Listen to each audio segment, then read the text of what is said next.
அரசாங்கத்தை பார்த்து கேள்வி கேட்கணும். அப்படி அரசாங்கத்தை பார்த்து கேள்வி கேட்டீர்கள்னா உங்கள் மீதும் ஒரு வழக்கு போடப்படும், உங்கள் மீதும். ஸோ அந்த அளவில் மிரட்டி வச்சிருக்கு இந்த அரசாங்கம். இதிலிருந்து அரசாங்கம் இதற்கும் மேலே விளக்கத்தை கொடுக்குமாங்க என்கிற எந்த விதமான அதுவும் இல்லை. ஆனால் அரசாங்கத்துக்கு எதிராக ஒரு இண்டிபெண்டன்ட் ஜுடிஷியரி சிஸ்டம் இன்றைக்கி வேலையை பார்த்திருக்கிறது. இந்தியாவில் டெமோக்ரஸி இன்னும் வாழ்ந்து கொண்டு இருக்கிறது. அரசாங்கத்துக்கு எதிராக பல கடுமையான டிசிஷன்ஸ்களை எடுத்த நபர் ரஞ்சன் கோகோய். பட் இந்த உளவு பார்த்ததற்கு பின் இந்த வழக்கு, அதாவது இந்த செக்ஷுவல் ஹராஸ்மெண்ட் கேஸ் வந்த உடனேயே அப்படியே அவருடைய அனைத்து ஆக்டிவிட்டீஸும் மாற தொடங்கியது. எல்லாமே அரசாங்கத்துக்கு சாதகமாக தீர்ப்புகள் வழங்கப்படும். சீமான் அவர்களுடைய பேர் இருக்குது, திருமுருகன் காந்தி அவர்களுடைய பேர் இருக்குது, கே ராமகிருஷ்ணன் இருக்கார், குமரேசன் தீகாவை சார்ந்த குமரேசன் அவருடைய பேர் இருக்குது. இந்த 4 நபர்களுடைய ஆக்டிவிட்டியை மட்டும் நீங்கள் கவனித்து பாருங்கள். ஒரு 2019-20க்கு இந்த பக்கம் அந்த பக்கம், ரைட்? இந்த 4 நபர்களுமே இன்னைக்கு அரசாங்கத்தை பார்த்து எந்த விதமான கேள்வியும் கேட்கறதுக்கு ஒரு அஞ்சி வருகிறார்கள். ஓப்பனாக பேச மாட்டாங்க. என்எஸ்ஓ கூறும்படி அரசாங்கத்துக்கு தான் நாங்கள் விற்கிறோம், அரசாங்கத்துடைய ஏஜென்சிகள் மட்டும்தான் இதை வாங்க முடியும், எங்கள்கிட்ட ப்ரைவேட் நபர்கள்ட்ட நாங்கள் விற்பதில்லை. 27ஆம் தேதி இந்த தீர்ப்பு வெளியே வந்தது. 27ஆம் தேதியிலிருந்து 8 வாரம் கழிச்சு நீங்கள் பாருங்கள், டிசம்பர் கடைசி வாரம், ரைட்? டிசம்பர் கடைசி வாரத்திலிருந்து ஜான்வரி மிட் வரை சுப்ரீம் கோர்ட் வேலை பார்க்காது. ஒரு மாதம் லீவு. இந்திய நாட்டுடைய பாதுகாப்பிற்கு பெகாசஸ் மென்பொருள் தேவையா தேவையில்லையா? அப்போ சீமான் இங்கே பாம்பிளாஸ் பண்ண போறாரா கேள்வி? இல்லை திருமுருகன் காந்தி தமிழ்நாட்டை 2ஆக பிரிக்க பார்க்குறாரா?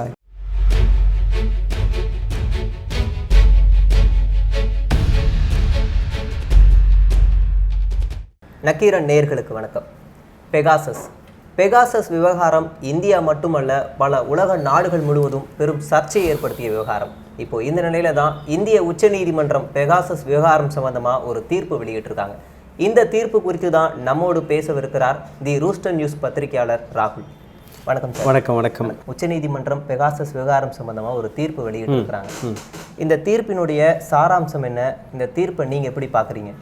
ரொம்ப ஒரு இம்பார்ட்டண்ட்டான ஒரு தீர்ப்பு. ஏன்னா இதுக்கு முன்னாடி நீங்கள் பார்த்தீங்கன்னா ரஃபால் டீல இதே மாதிரி பல நாட்கள் ஒரு நீண்ட போராட்டமாக இருந்தது. இன்றைக்கி ரஃபாலை பற்றி யாருமே பேசுகிறதில்ல. இதுவும் அதே மாதிரி ஒரு தீர்ப்பு. பிகாஸ் மக்களை நேரடியாக சம்மந்தப்படாத எந்த விஷயமா இருந்தாலும் நீங்கள் அதை பற்றி அவ்வளோவா கவனிக்க மாட்டீங்க. பட் ஒரு தனிப்பட்ட நபருடைய பர்சனல் ப்ரைவசி அண்ட் சுதந்திரம் பறிக்கப்படும் போது உச்சநீதிமன்றம் டெஃபினட்டாக முன் பேச வேண்டும். அது இந்த விஷயத்தில் நடந்திருக்கு.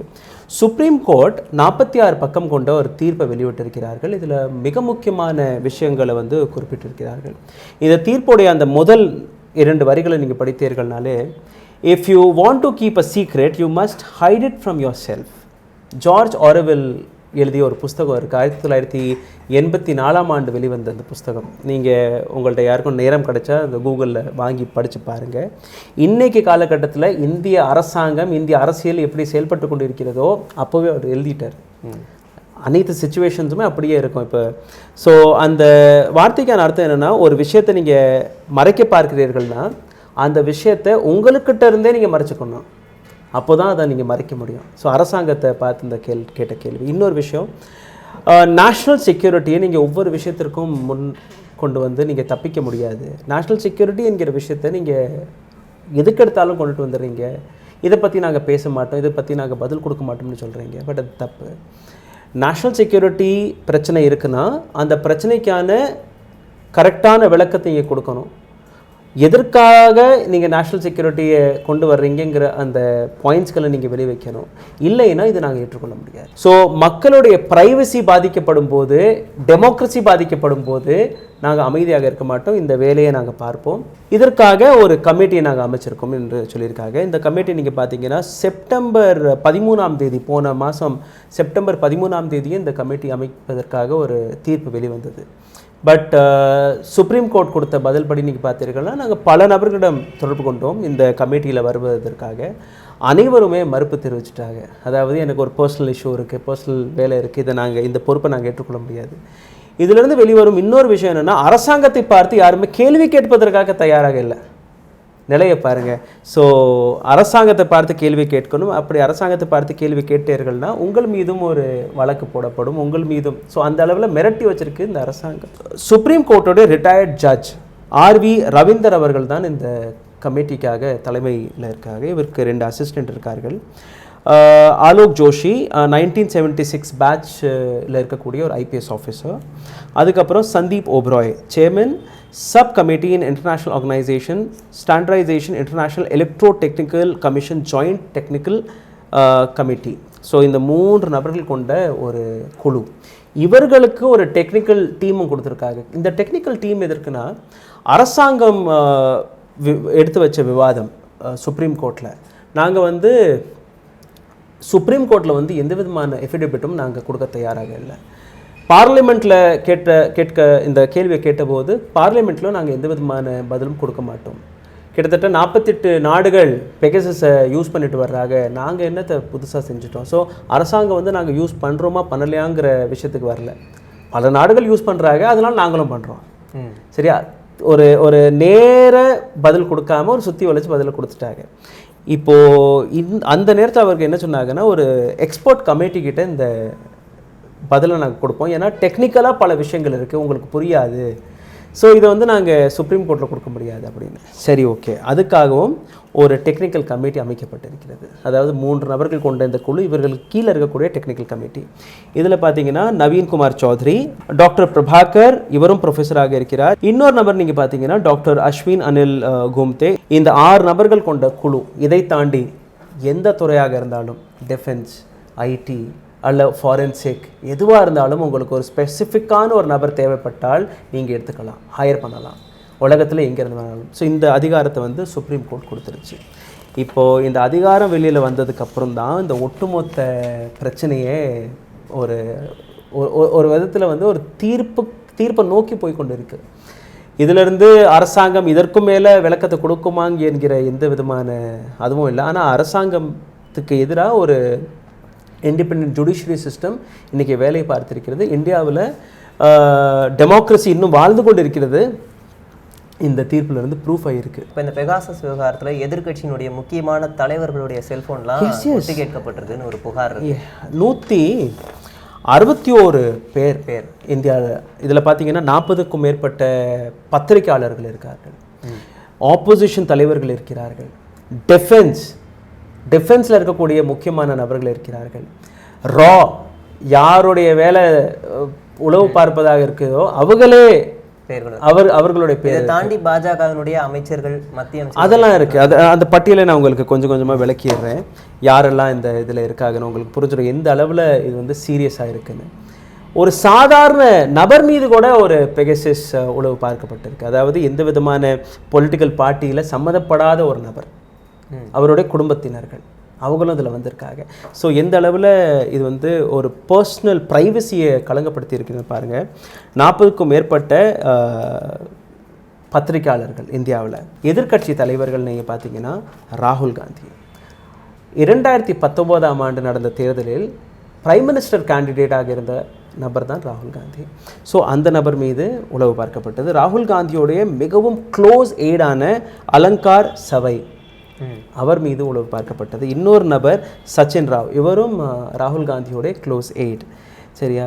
பிரசாந்த் கிஷோர், இந்தியாவுடைய எலெக்ஷன் ஸ்ட்ராட்டஜிஸ்ட், பிஜேபிக்கோ வேலை பார்த்துருக்காரு, இப்போ காங்கிரஸ்க்கு வேலை பார்த்துட்ருக்காரு. சமீபத்தில் ஒரு சர்ச்சையான இதையும் கொடுத்துருக்காரு. இந்த மாதிரி பிஜேபி இதற்கு மேலே நீங்கள் மத்தியிலேருந்து நீங்கள் அகற்ற முடியாது, மத்தியில் இருந்தாலோ இல்லைனாலோ அவர்களுடைய இன்ஃப்ளூயன்ஸ் இருந்துட்டு தான் இருக்கும்னு சொல்லியிருக்கக்கூடிய நபர், அவர் மீது இந்த உளவு பார்க்கப்பட்டது. முன்னாள் கர்நாடகா சீஃப் மினிஸ்டர், அவருடைய குடும்பத்தினர் மீது உளவு பார்க்கப்பட்டது. ஸோ யாரெல்லாம் அரசாங்கத்திற்கு ஆபத்தாக இருப்பார்களோ, யாரெல்லாம் கேள்வி கேட்கக்கூடிய நபராக இருப்பார்களோ அவர்கள் மீது உளவு பார்க்கப்பட்டது. ஆனந்த் தன்கும்டே, இவரும் சிறையில் இருக்கக்கூடிய ஒரு ஆக்டிவிஸ்ட். சோமா சேன், இவரும் சிறையில் இருக்கக்கூடிய ஒரு ஆக்டிவிஸ்ட். சரியா? கௌதம் நவ்லக்கா, இவர் ஒரு ஜேர்னலிஸ்ட், சிறையில் இருக்கிறார். ஸோ யார் மேலெல்லாம் இவர்களுக்கு சந்தேகம் இருக்கோ, யாரெல்லாம் இவர்களை பார்த்து கேள்வி கேட்கக்கூடிய ஜேர்னலிஸ்டாக இருக்கிறார்களோ, ஆக்டிவிஸ்டாக இருக்கிறார்களோ, ஆக்டிவிஸ்ட் யாருன்னா மக்களுக்காக குரல் கொடுக்கும் நபர்கள், ஆதிவாசிகளுக்காக வேலை பார்த்து வரும் நபர்கள். ஆதிவாசிகளுக்காக வேலை பார்த்து வரும் நபர்கள்னா, ஒரு இடத்துல கோல் நிலக்கரி எடுக்கிறீங்க, நிலக்கரி அந்த இடத்துல அந்த கிராமத்தை நீங்கள் அகற்றணும், அந்த இடத்த நீங்கள் அந்த இடத்துல நீங்கள் உங்களுடைய கிணறை தோண்டணும்னா லேண்ட் அக்விசிஷன் பில் வரும். லேண்ட் அக்விசிஷன் பில் வரும்போது அந்த கிராமத்தில் போராடக்கூடிய நபர்கள் இது வந்து எங்களுடைய மண், நீங்கள் இப்படி பண்ண முடியாதுன்னு அந்த குரல் கொடுக்கக்கூடிய நபரை உள்ள தூக்கி போடுங்க. அவங்க என்ன நினைக்கிறாங்க, என்ன பேசுகிறாங்க, யார்கிட்ட போய் பேசுகிறாங்க, அதெல்லாம் கேளுங்க. சரியா? இதெல்லாம் அங்கே வருது. இதில் வந்து சீஃப் ஜஸ்டிஸ் ஆஃப் இந்தியா, முன்னாள் chief justice of India Ranjan Gogoi மீது ஒரு குற்றச்சாட்டு வந்தது, செக்ஷுவல் ஹராஸ்மெண்ட் குற்றச்சாட்டு. அவருடைய அசிஸ்டண்ட்டே அந்த குற்றச்சாட்டை வச்சாங்க.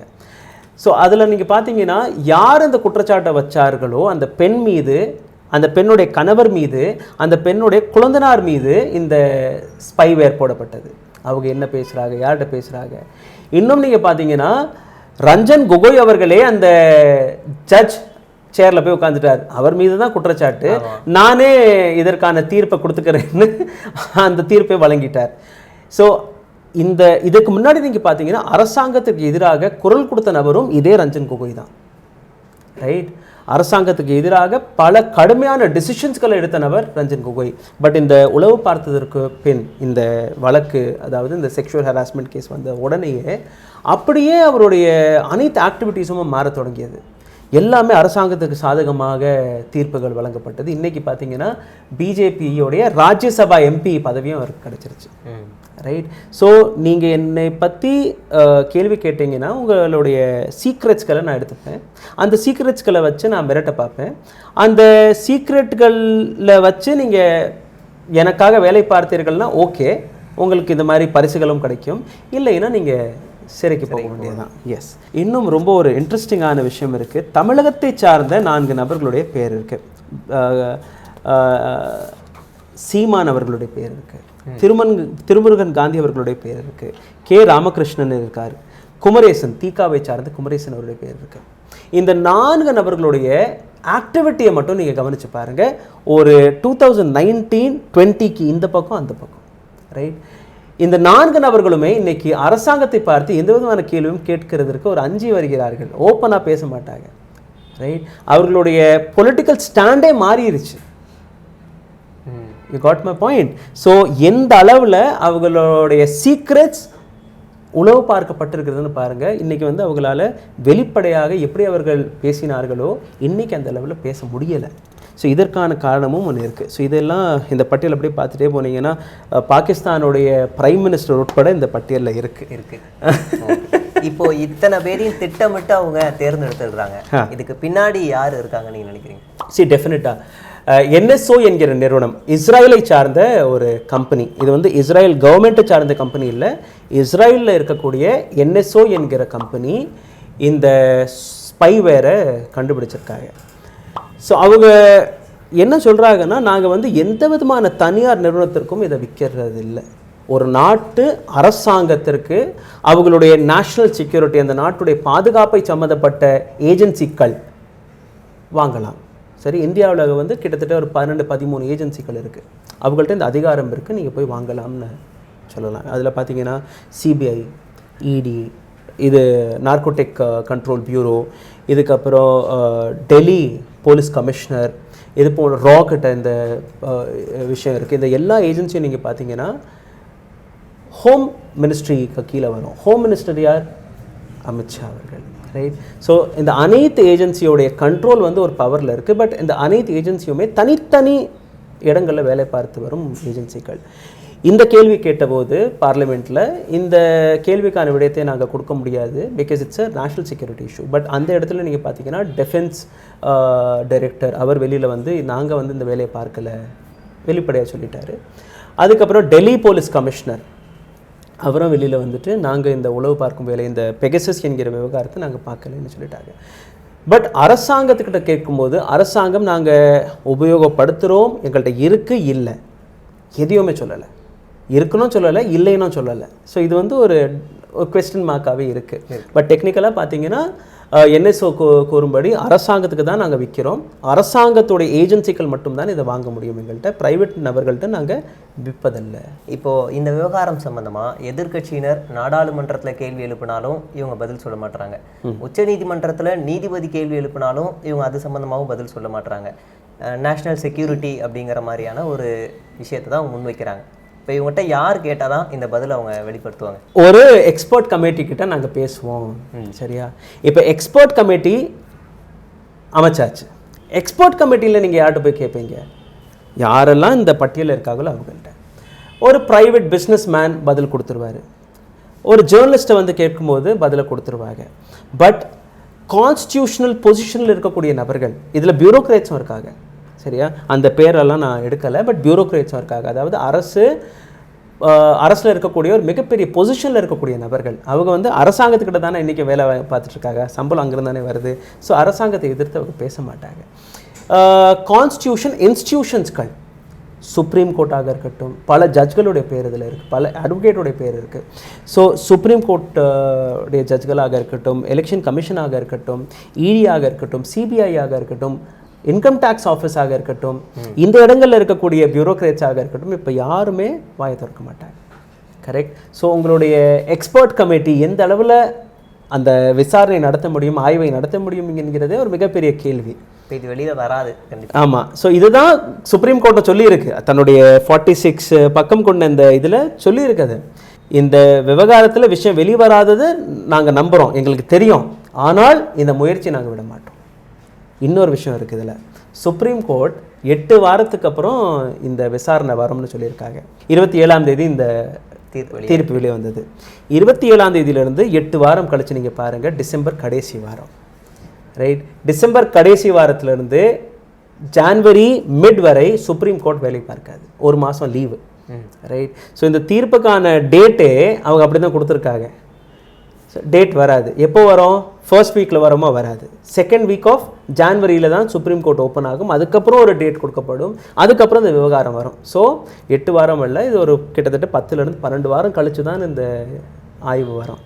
அப்போ வரும்போது அரசாங்க தரப்புலேருந்து ஓகே இதெல்லாம் நாங்கள் எடுத்து வச்சுருக்கோம், எங்கள் தரப்புலேருந்து அவங்க ஒரு ரிப்போர்ட்டை கொடுப்பாங்க. அவங்கள்ட்ட இருந்து இருக்கக்கூடிய ரிப்போர்ட்ஸ்களை கொடுப்பாங்க.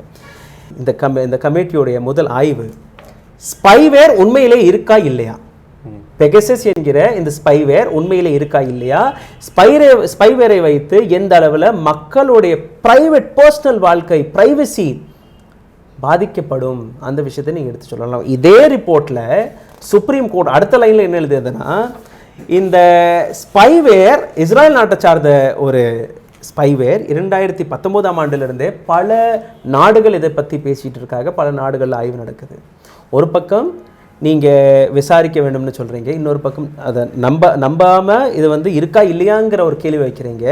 இன்னொரு பக்கம் இது இருக்குது, பல நாடுகள் இதில் ரிசர்ச் செய்துட்ருக்காங்கங்கிற அதையும் சுப்ரீம் கோர்ட்டை ஒத்துக்கின்றாங்க. இன்னொரு கேள்வி, டார்கெட் செய்த நபருடைய ப்ரைவேட் வாழ்க்கை எந்த அளவில் பாதிக்கப்படும். இப்போ நீங்கள் டார்கெட்னா உங்களுடைய ப்ரைவேட் வாழ்க்கை சம்மந்தப்பட்ட எந்த விஷயங்கள் அரசாங்கத்திடம் போகக்கூடிய, ஸோ அதெல்லாம் நீங்கள் கேட்டிருக்காங்க. இதையும் தாண்டி சுப்ரீம் கோர்ட் வந்து இந்த விஷயம் வெளிவந்ததற்கு பின் கவர்மெண்ட் என்னெல்லாம் மெஷர்ஸ் எடுத்திருக்கு, இதை தடுக்கிறதுக்காக என்னெல்லாம் மெஷர்ஸ் எடுத்திருக்கு, அதையும் நீங்கள் இந்த ஆய்வில் கொண்டுட்டு வரணும். பெகசஸ் மக்களை நேரடியாக பாதிக்குமா இல்லையா, தனிப்பட்ட நபர் இதில் பாதிக்கப்படுகிறாரா இல்லையா, அதை பற்றி நீங்கள் பேசணும். இதை தாண்டி ஒரு ரொம்பவே இம்பார்ட்டண்ட்டான விஷயம் இதில் எழுதப்பட்டது, பெகசஸை வச்சு அரசாங்கத்தை மாற்றலாமா, எலெக்ஷனை நீங்கள் எலெக்ஷனுடைய ப்ராசஸ் இதில் வந்து பாதிக்குமாங்கிற கேள்விகள். ஸோ இது மாதிரி பல கேள்விகள், ஒரு லிஸ்ட் ஆஃப் கேள்விகள் கொடுத்துருக்காங்க. இதெல்லாமே அவங்க ஆய்வு செய்து தன்னுடைய ரிப்போர்ட்டில் கொடுக்கணும். இந்த கேள்விகளுக்கு எதுக்குமே அவங்க நேரடியாக அந்த நேரத்தில் பதில்கள் எதுவும் கொடுக்கல? இல்லை, நாங்கள் எதுவுமே கொடுக்க மாட்டோம். அரசாங்கத்தோடைய பதில் என்னென்னா, நாங்கள் எஃபிடேவிட் கொடுக்க மாட்டோம், நாங்கள் பதில் கொடுக்க மாட்டோம். இது வந்து நேஷ்னல் செக்யூரிட்டிக்கான விஷயம். நீங்கள் என்ன வேணாலும் நீங்கள் செஞ்சுக்கலாம், நாங்கள் வந்து எங்கேயும் பதில் கொடுக்க தயாரில்லை. அந்த எக்ஸ்பர்ட் கமிட்டி தான் இப்போ உண்மைகளை வெளியிட, எக்ஸ்பர்ட் கமிட்டி தான் உண்மைகளை வெளியிடணும். ஆமாம். ஓகே. இந்த பெகாசஸ் விவகாரத்தில் கூடுதலான ஏதாவது தகவல்கள் இருக்கா? பெகசஸ் எப்படி வேலை பார்க்கணும்னு நீங்கள் ஃபஸ்ட்டு புரிஞ்சுக்கணும். பெகசஸில் வந்து 2 விதமான வேர்ஷன்ஸ் இருந்துச்சு. 2019க்கு முன்னாடி ஒரு வேர்ஷன் இருந்துச்சு, இப்போ ஒரு புது வேர்ஷன் ஒன்று வந்திருக்கு. புது வேர்ஷன் வந்து 2019. பெகசஸ்ங்கிற ஸ்பைவேர் வந்து கண்ணுக்கு தெரியாத ஒரு சாஃப்ட்வேர். கண்ணுக்கு தெரியாதுன்னா நீங்கள் அப்ளிகேஷன் ஃபோனில் வைக்கிறீங்களே, அதையும் உங்களால் பார்க்க முடியும், ஃபிசிக்கலாக பார்க்க முடியும். ஓகே. ஃபேஸ்புக் இருக்குது, வாட்ஸ்அப் இருக்குது, அதில் நீங்கள் பட்டன் அமுக்குனீங்கன்னா அது ஓப்பன் ஆகும். இது அப்படி ஆகாது. ரைட்? 2019க்கு முன்னாடி இருந்த ஸ்பைவேரை நீங்கள் பார்த்தீங்கன்னா ஒரு மெசேஜ் வரும் உங்கள் ஃபோனில், ஒரு இமெயில் வரும், அந்த இமெயில் வழியாக இந்த ஸ்பைவேரை வந்து உள்ளே திணிப்பாங்க. So you had some trace, இந்த இடத்துல இருந்து இது வந்திருக்கலாம்ங்கிற ஒரு இது இருக்கும். பட் இப்போது வந்த ஒரு புதிய அப்டேட்டட் வெர்ஷனில் வந்து எதுவுமே தேவையில்லை. உங்களுடைய நம்பர் இருந்தாலே போதும். முதல்ல மிஸ்ட் கால், மெசேஜ், இமெயில், ஏதோ ஒரு சோர்ஸ் இருக்கணும். இப்போ வந்து நம்பர் இருந்தால் மட்டும் போதும். அவங்க வந்து அந்த நம்பரை வச்சே உங்கள் ஃபோனில் அந்த ஸ்பைவேரை போட முடியும். இந்த ஸ்பைவேரை போட்டாங்கன்னா ஆபத்தை பாருங்கள். உங்கள் ஃபோனில் இருக்க அனைத்து கான்டாக்ட்ஸும் அவங்க எடுத்துக்கலாம். எந்த விதமான மெசேஜிங் ஆப்பாக இருந்தாலும், அது இன்ஸ்டாகிராமாக இருக்குது, அது ஃபேஸ்புக் மெசஞ்சராக இருக்குது, அது வாட்ஸ்அப் மெசஞ்சராக இருக்குது, டெலிகிராம் போன்ற விஷயங்கள், இது மாதிரி எந்த மெசேஜிங் ஆப்பாக இருந்தாலும் அந்த ஆப்பில் நடக்கக்கூடிய அனைத்து சாட் ஹிஸ்ட்ரி நீங்கள் எடுத்துக்கலாம். இதை தாண்டி உங்களுடைய ஜிபிஎஸ் ஆக்டிவேட் பண்ணலாம். சரியா? ஜிபிஎஸ்சில் நீங்கள் எங்கெல்லாம் போகிறீங்க, இதோடைய ஆபத்து பாருங்கள். ஒரு நபரை வந்து யாரோ அட்டாக் பண்ண பார்க்குறாங்க. அவங்க வந்து அந்த கார் வந்து ஒரு பர்டிகுலர் ரோட்டில் போயிட்டுருக்கு. அந்த பர்டிகுலர் ரோட்டில் they can focus on that person, தாக்குதல் நடத்தலாம். ரைட்? இது எல்லாமே இருக்குது. இதை தாண்டி உங்களுடைய மைக்ரோஃபோனை அவங்க ஓப்பன் பண்ணலாம். ரைட்? இந்த ஹாலில் நம்ம பேசிகிட்டு இருக்கோம், உங்கள் பையில் ஃபோன் இருக்குது, but I can activate your microphone and இங்கே நம்ம என்ன பேசிகிட்டு இருக்கோமோ ஏதோ ஒரு இடத்துல கேட்க முடியும். உங்களுடைய மொபைலில் இருக்கக்கூடிய கேமராவை நான் ஆன் பண்ணலாம். ஒரு இடத்துல நான் உட்காந்துருக்கேன், சட்டப்பையில் ஃபோன் இருக்குது, ஐ கேன் ஆக்டிவேட் தட். உங்களுடைய ஃபோன் எடுத்து பார்த்தீங்கன்னா அது ஆஃப் மாதிரி தான் தெரியும், but technically it is recording the data and it is sending it. சரியா? உங்கள் ஃபோனில் அந்த ஸ்பைவேர் இருக்கா இல்லையாங்கிறதை கண்டுபிடிக்கிறதுக்கே ஒரு ரிசர்ச் நடக்கணும். ஓகே, இதோடைய காஸ்ட் நீங்கள் பார்த்தீங்கன்னா கிட்டத்தட்ட $6 லட்சம். ரைட்? $6 லட்சம் அந்த 10 லைசன்ஸ். அதுக்கப்புறம் அதை உங்களுடைய ஃபோனில் போடுறதுக்காக $5 லட்சம். ரைட்? கிட்டத்தட்ட ஒரு 7 to 8 crores இந்திய பண மதிப்புப்படி. ஓகே, ஒரு ஸ்பைவேருடைய காஸ்ட். ஓகே சார், எனக்கு இன்னொரு கேள்வி வருது. இந்திய நாட்டுடைய பாதுகாப்பிற்கு பெகாசஸ் மென்பொருள் தேவையில்லையா? டெஃபினட்டாக தேவையில்லை. பிகாஸ் இந்த பட்டியலை நீங்கள் பார்க்கும்போது யாருமே தீவிரவாதிகள் இல்லை. தேவைப்படும் எப்போனா இந்த விஷயத்திலிருந்து என்னுடைய நாட்டு மீது ஒரு தாக்குதல் ஏற்பட இருக்குது. ரைட்? இந்த பர்டிகுலர் அமைப்பை சார்ந்த நபர்கள் வந்து இந்த இடத்துல பாம்பு பிளாஸ்ட் பண்ண போகிறாங்க, அவங்கள நீங்கள் கண்காணிக்கணும். Yes, you should do it.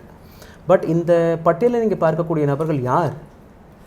Advocate, judges, politicians. எதிர்கட்சியாக இருந்தால் கூட இந்திய நாட்டு மக்கள் தானே அவங்க. பாகிஸ்தான்லேருந்து வரலையே, சைனாலேருந்து வரலையே, இந்தியா மீது தாக்குதல் நடத்த மாட்டாங்க இல்லையா? ஆக்டிவிஸ்ட்கள், மக்களுக்காக குரல் கொடுக்கும் நபர்கள், இவங்க இந்தியாவுக்காக தானே போராடுறாங்க. இவங்க வந்து எங்கேயும் பாம்பு பிளாஸ்ட் எல்லாம் பண்ண மாட்டாங்க இல்லையா? அப்புறம் யார்? ராபை சார்ந்த நபர்கள், இந்திய பாதுகாப்பை பாதுகாத்து கொண்டிருக்கும் நபர்கள் மீதே நீங்கள் உளவு பார்த்துட்டீர்கள். Election commission of India, election ஒரு டெமோக்ரஸி ப்ராசஸ், உங்களுக்கு கிடைக்கக்கூடிய ஒரு அதிகாரம், உரிமை, அதை நடத்தி வரும் ஒரு அமைப்பு. அது மீது நீங்கள் ஒரு பெகசஸ் போன்ற உளவு பார்த்ததால் எப்படி நேஷனல் செக்யூரிட்டியாக நீங்கள் பார்க்க முடியும்? இன்கம் டேக்ஸ், இடி, நார்கோட்டிக் கண்ட்ரோல் பியூரோ, ரைட்? இவங்களுடைய ஆஃபீஸர்கள் மீது நீங்கள் உளவு பார்க்கும்போது இவங்க எல்லாருமே இந்தியன்ஸ், இவங்க எல்லாமே இந்திய நாட்டுக்காக வேலை பார்க்கும் நபர்கள். தீவிரவாதிகளுடைய ஒரு பேர் கூட இல்லையே. அப்போது சீமான் வந்து இங்கே பாம்பு பிளாஸ்ட் பண்ண போகிறாரா? கேள்வி. இல்லை திருமுருகன் காந்தி வந்து தமிழ்நாட்டை ரெண்டாக பிரிக்க பார்க்குறாரா? இல்லை. They all are respected citizens of our country. அவங்களுடைய கருத்து வேறாக இருக்கலாம், but they love India, they live for India and they are Indians. இவங்களால எப்படி நேஷனல் செக்யூரிட்டி பாதிக்கப்படும்? that is the point. and இதை தான் பல நபர்கள் கேட்டுருக்காங்க. பெகாசஸ் விவகாரம் சம்பந்தமாக கூடுதலான தகவல்கள் நிறைய நக்கீரன் நேரில் இணைஞ்சுக்கிட்டு நீங்கள் பகிர்ந்து டெஃபினட்டாக நேரம் ஒதுக்கி நக்கீரன் நேர்காணலில் இணைஞ்சு பேசினதுக்கு ரொம்ப நன்றி. தேங்க்யூ. நக்கீரன் டிவிக்கு சப்ஸ்கிரைப் செய்யுங்கள். உங்கள் ஆதரவே எங்கள் பலம். ஆசிரியர்களுக்கு நண்பனாகவும் மாணவர்களுக்கு ஆசானாகவும் திகழும் தேர்வு வழிகாட்டி. ஒவ்வொரு பாடத்திற்கும் அனுபவமிக்க ஆசிரியர்களின் துல்லியமான தெளிவான விடைகள். CNC இருக்கு, தேர்வு பயம் எதற்கு? இது தீரன் பப்ளிஷிங் ஹவுஸ் விற்பனை வெளியீடு.